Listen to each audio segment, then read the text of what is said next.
Hello and welcome back, adventurers. Today is a very exciting day. We are tackling the Meremere from Spy Family Code White. Now, for those of you who are not in the loop about Spy Family Code White, it's a movie about the family from Spy Family.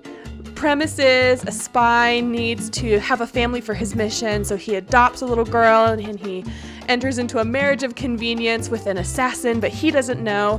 Anyway, they travel to this country called Frigis in search of this dessert called Meremere, so that Anya, the little girl, can get a star at her school. Now, Meremere is not an actual dessert, but in the movie, there is a list of ingredients. Now, from that list of ingredients, I was kind of able to deduce what, in my opinion, would be an accurate Meremere. So let's dive into the ingredients list and how I came up with this.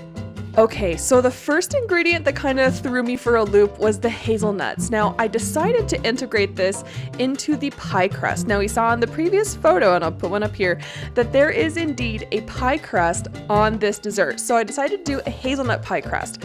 The next layer up is kind of this orangey yellow color. Now, the problem with doing like a curd and then a custard on top is that when you cut into it, there's not a lot of stability and support, so it'll kind of collapse.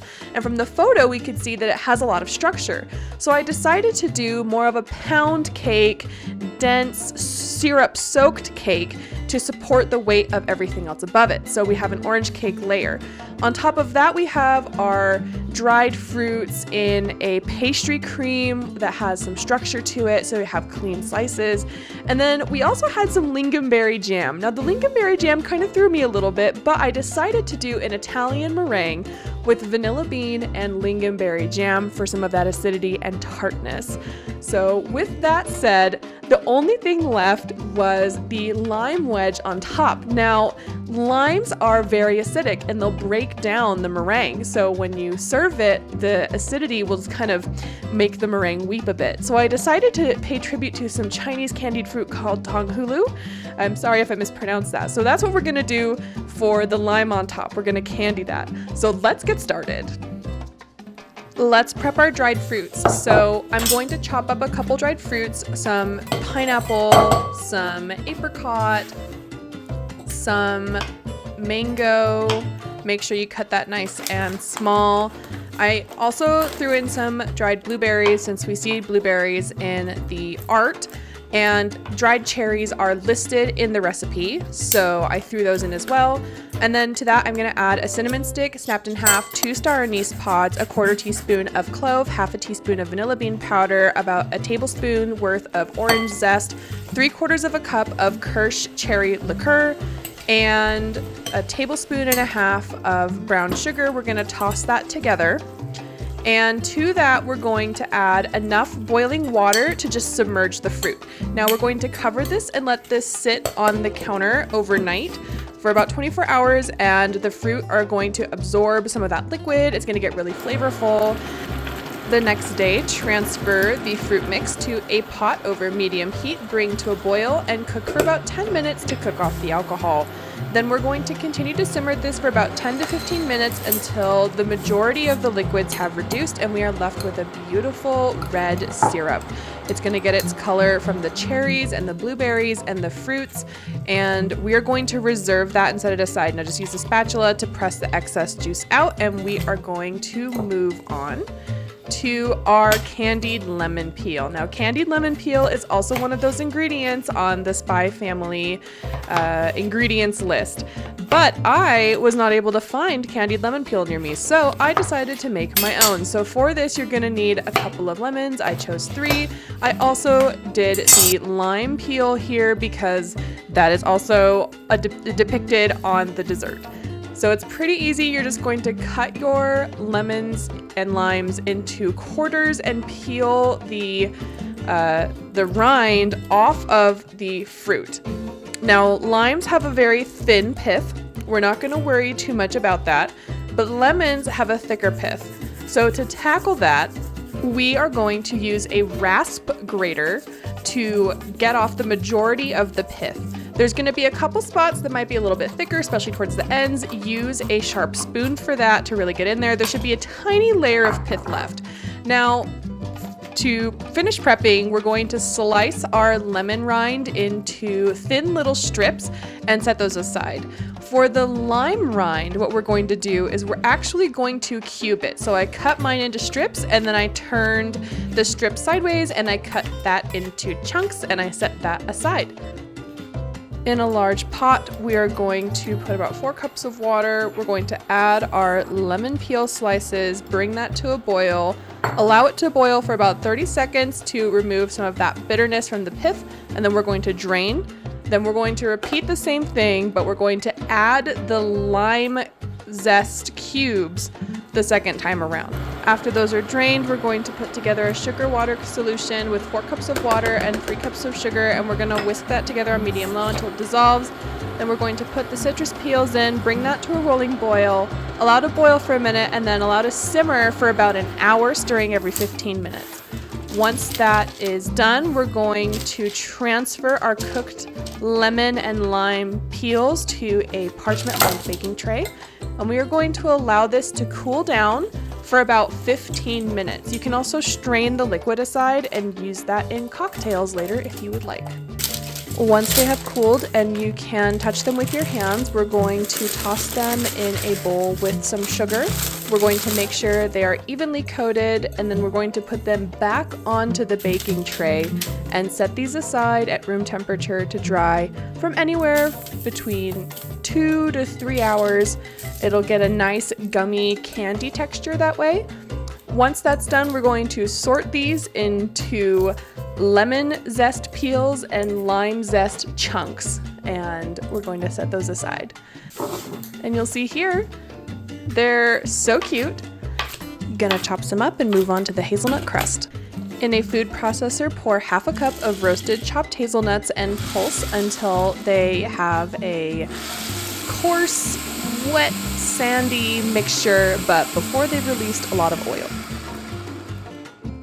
In a bowl, we're going to add our salt, our half cup of hazelnuts that we've ground up, 3 tablespoons of granulated sugar, 2 cups of all-purpose flour, and we're going to mix that with our hands until the hazelnuts are evenly distributed. Then we're going to take 7 ounces of cold butter straight from the fridge, give it a really just rough slice and chop. And then we're going to use our fingers to pinch and cut the butter into the flour. What we're doing is we're making sure that the butter is evenly distributed. It's gonna have like a wet sand consistency. You'll know it's ready for the water when you can pinch them together in your fingers and it'll form like a little chunk. Then we're gonna take a couple tablespoons of ice water. It has to be ice water. We're going to add that, and then we're going to knead the pie crust with our hands until it comes together in a ball. We don't want this to be too wet, just enough that it comes together. We're going to set it in the fridge until we're ready to use it.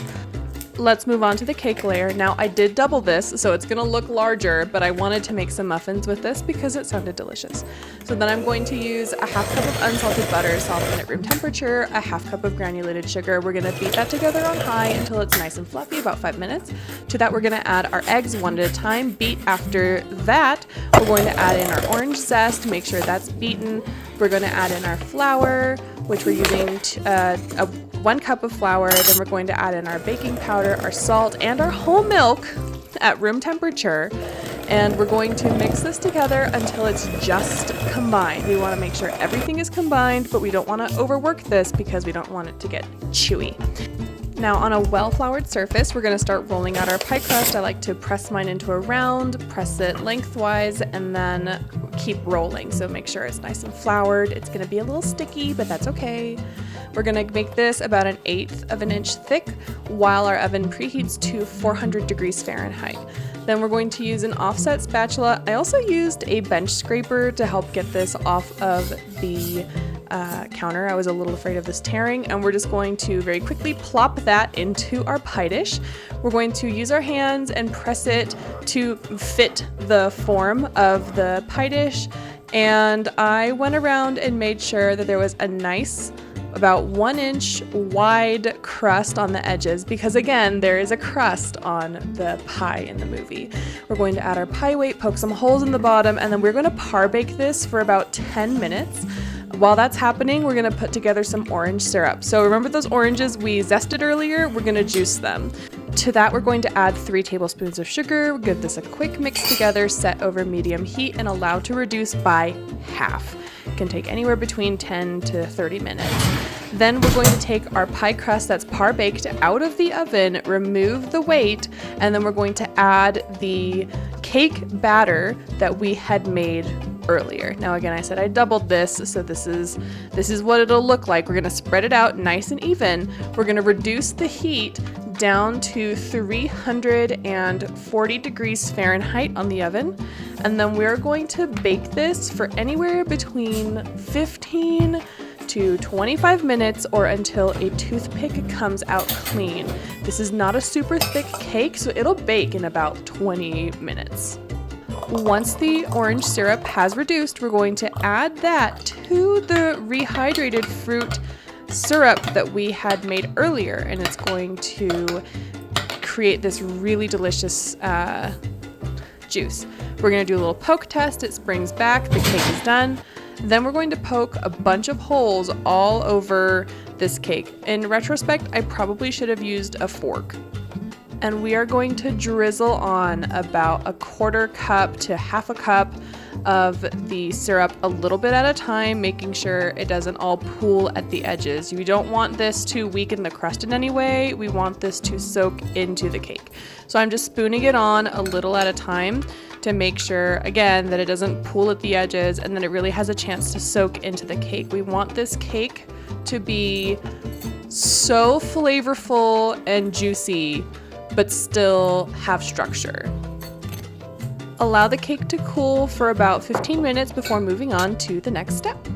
Okay, so we need to pour 568 grams of milk, put that in the sauce pot, then we're going to add 99 grams of granulated sugar to that sauce pot along with a 1/4 teaspoon of salt, and we're going to also use a vanilla bean. We're going to split that in half lengthwise and pop that in there over low heat. Then we're also in a separate container going to measure out 113 grams of milk.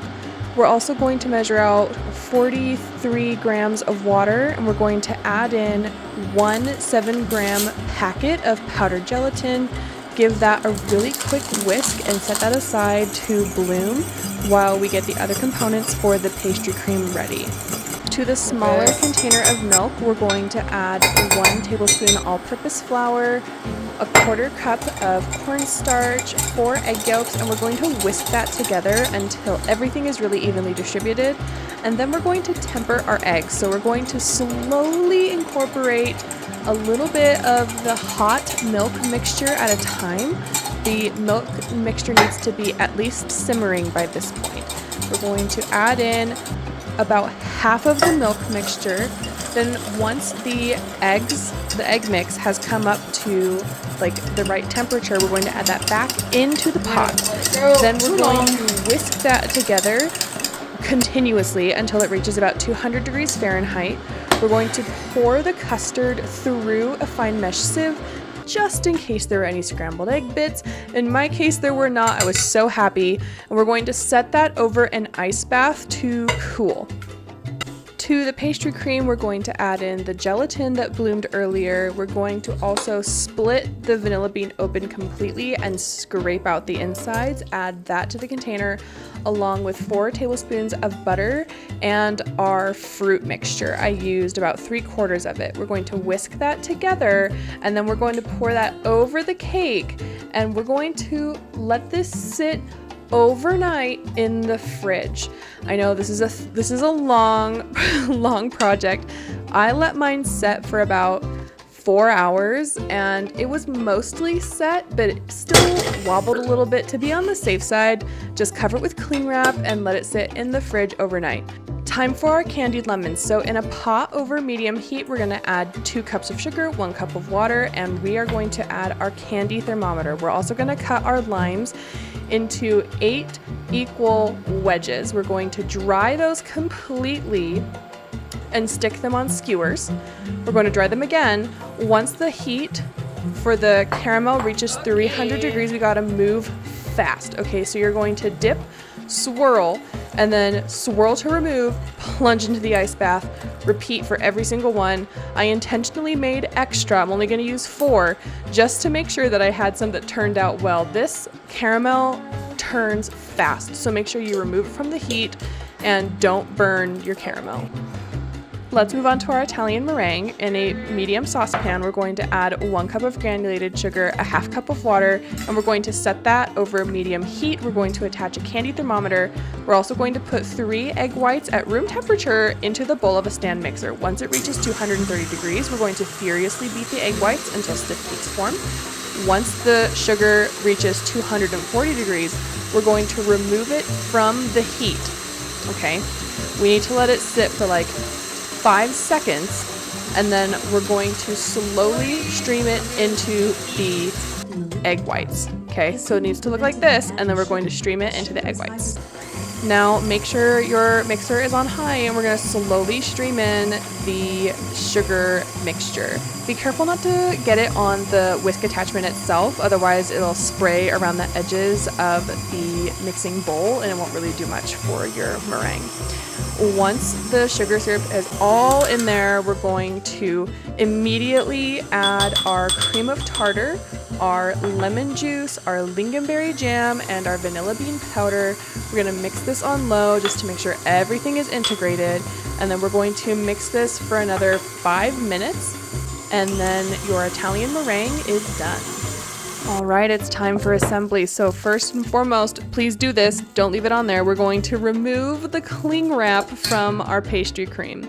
Then we're going to top the pastry cream with our meringue. It's this beautiful, very light pink color and speckled with vanilla bean. It's gorgeous. We're going to just unceremoniously glob that on there, and then we're going to take our spatula and spread it out and make it look absolutely beautiful. Once it's in a nice dome, it's time for the fun part. Using a kitchen torch set about 4 to 6 inches away from the meringue, we're going to brown and toast the meringue all over. The movie has like a spiral pattern, but to me that reads that there is some meringue that is not browned on the outside, and that texture would be really unpleasant. But look at how pretty this is. Oh my goodness. Also, this is an adults only task. If you have any kids working with you, they're welcome to watch, but you need to be very careful with this. And also, don't get too carried away, otherwise you'll burn your meringue. But look at how beautiful this is turning out. Oh, this is quite possibly one of my favorite things I've ever done in the kitchen. Make sure it's even all over, and then we're going to add our candied limes for garnish. We're also going to go ahead and add that candied lime peel that we had made earlier around the outside for decor. Again, I'm going to put a reference photo here, but this is so beautiful. The browns, the greens, that really, really subtle pink. It's turned out so pretty. But I know you're not here for aesthetics. Let's dive into the taste test. And I'm gonna cut into here, and immediately I knew I should have let this sit in the fridge overnight before topping with meringue. The pastry cream had not fully set. I think also my other mistake was cutting into a segment that had a lime wedge in it because it weighed the meringue down. But you're here to learn from my mistakes. Let's get into final thoughts. I will say I forgot to mention that you fold the lemon peel in with the rehydrated fruits in the pastry cream, so that's where that goes. The hazelnut pie crust had the perfect amount of nuttiness, and it provided such a nice crunchy texture. When you had that with the meringue and the pastry cream and the cake, it just had a really satisfying bite to it. The cake itself was not super sweet, but the parts that were soaked with the syrup were so tasty. I will be making this again, absolutely. The pastry cream, again, not too sweet, but the sweetness really came in from those rehydrated fruits. So good. I have no comments other than I would definitely refrigerate this completely overnight to make sure that it was totally 100% set. You can see here in my photo it's not the most set, but you know what? It worked and it is stable. The meringue was delicious. It was a little on the tart side, which I think I could have cut back a little bit on the lingonberry, but I thought that paired really well with the sweetness. I felt like all the flavors really balanced out. The candied lime candied lime zest, excuse me, I will be doing again. I will absolutely be doing that again. That was delicious. All in all, this was a massive success. You can say mission accomplished. And in terms of Stellas that Anya would be given, I would give this 8 out of 8 Stellas. Though I don't know how Lloyd had deluded himself into thinking that Anya could make this at school. That said, some final notes. The recipe in its entirety is linked in the description below. It's just going to take you to a Google Doc. You are free to use that to your heart's content. If you make this, please tag me and let me know how you like it. If you have any comments, questions, or suggestions, leave those down below. I love to hear from you. If you liked what you saw, smash that like button and share with someone you would watch Spy Family with. And subscribe if you're not subscribed. We're trying to grow the channel, and ring that bell for notifications so you know when new videos go live. And with that said, thank you so much for watching. Do something nice for someone else. Don't eat microfilm, and I will see you next time. Bye-bye.